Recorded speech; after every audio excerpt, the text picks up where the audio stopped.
السلام عليكم asxaabteyda qaaliga kusoo dhawaada youtube channelkeena waa markale iyo muuqaal cusub. maanta maxaan idin wadaa, waxaan rabaa inaan meesha idin kula wadaago bur saliid casriya ah oo aad u fudud oo simple inaan idin la wadaago ayaan rabaa. haddii aad channelkeena ku cusub tahay fadlan nagu soo biir oo kamid noqo asxaabteena. haddii aad hore noola joogtana waan kaaga mahadcelinayaa. ugu horeyn waxaan ayaabaha aan ka sameynaa waxaa kamid ah ukun. waxaan kusoo shubayaa 3 xabo ukun ah. waxay ku xiran tahay cabirka adiga aad sameynaysid.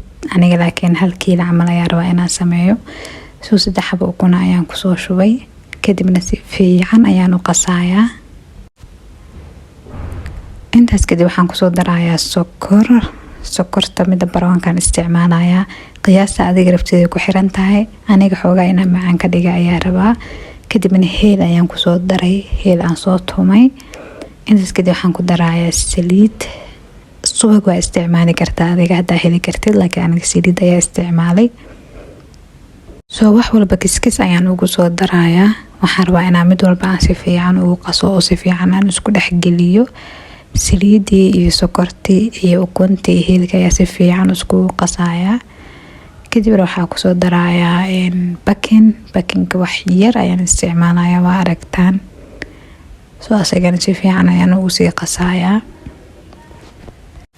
intaas kadib waxaan kusoo daray caanaha 2 mar ku kala darayaa. marka hore intaana si fiican ugu qasayaa. markii ay sokortii iyo ukuntii iyo wixii ay si fiican u dhex gasho, haddana qaybta kale oo ii dhimaneed ayaan kusoo darsanayaa. soo qaandada ayaa si fiican ugu qasayaa. haddaa mashiin haysatidna waa kasii fiican tahabo, laakiin muhiimadu waa inaad si fiican u qasto oo si fiican u garaacdo.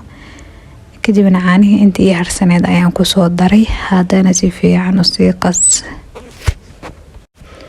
burkan aniga aad u jeclahay, weliba xilli waxaa jirta aan mar walba sameysan jiray.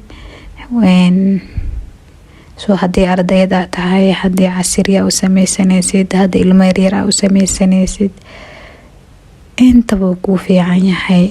martida haddii tahay waa u sameyn kartaa. haddana waxaa laabay maahan oo in muddo ah uu ku yaalayaa. kadibna bur ayaan kusoo daray. burka maadaama aan kiilo ku daraayo, aniga qiyaasta waxaa waaye 1 kiilo isticmaalayaa. soo adiga waxay ku xiran tahay hadba cabirka aad rabtid. kadibna kiskis ayaan ugu soo darayaa. marka wax yar ku daro si fiican ugu sii qasayaa. soo marka ilmahana aad u anfacaya, waayo waxyaabo nafaqo leh ku jiro ee ukunta kamid tahay. sidoo kale saliid malahan oo dhexdiisa qaleel ku noqonaysaa, inkastoo ay ku xiran tahay saad u sameysid. soo in muddo aan soo qasay kadib hada diyaar waaye. waxa inoo dhiman inaan fidino. kadibna 2 ayaan u kala qaybinayaa. qayb u fidinayaa. qaybtana marka hore fidinayaa. muhiimadu waa inaan qafiif zaid aad ka dhigin, furfur zaidna aad ka dhigin, yacni qiyaas oo dhexdhexaad inaad ka dhigtid. soo sidana asagana aan u soo wada fidinayaa.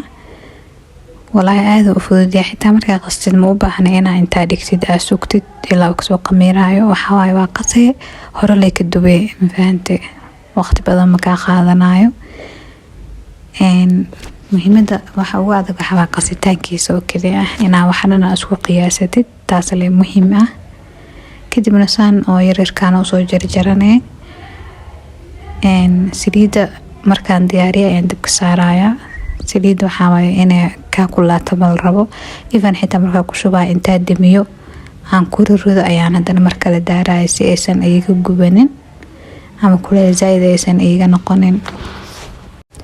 si yar u soo jarjaray, qiyaasta adiga rabtay ku xiran tahay. aniga yaryariisa ka raba inuu ii noqdo. soo yaryariisa u soo jarjaray, waadna arkaysaan. soo asagana sidaan ayaan kusoo wadayaa. waa inaad saas u gidgidiso oo markaa sameynaysid hadba dhinac u gedisid. haddii kale dhinacna uu ka bislaanaa, dhinacna ceeriin uu ka noqonaa. soo inaad dabkana aad dhexdhexaad ka dhigto. maantana waxaa waaye hadba dhinac u gedisid. qaybtii kale ayaa haddana kusoo shubayaa. asagana waxaa waaye sidaan hadda ku wada ayaan kusoo wada sameynayaa.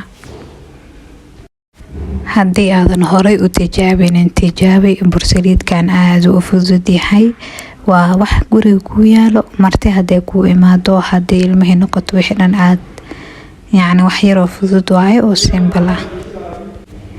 muhiimada dhan waxaa waaye inuusan dhexda aysan saliid ka noqonin. haddii dhexda ay saliid ka gasho waxaa waaye ma fiicno. waa inaysan dhexda saliid ka galin. bakinka iyo waxyaabaha kale dhan aad ku qiyaasto. muhiimada waa intaas. asagana sidaan ayaan kusoo wada dubayaa. ilaahay waxaan ka baryaa qof walba oo aan haysan inuu siiyo, inta haysata ilaahay barakeeyo. qof walba nolosha uu ku haminayo iyo hamiga adduunyada uu kaleeyahay inuu ilaahay u fududeeyo. mar walba ilaahay ayaa mahad iska leh. mar walba iska fiican tahay ilmaha waxa uu sameynaysid inay noqdaan wax uu nafaqo leh, wax ay ka faa'iidayaan. waxyaabaha qaar oo nafaqada ay ku jirto inaa u samaysid galbiyo kale way iska fiican tahay. iyagana afka iskaga macaansanayaan, yacni jirkoodana waxaa waaye nafaqo ka helayaa.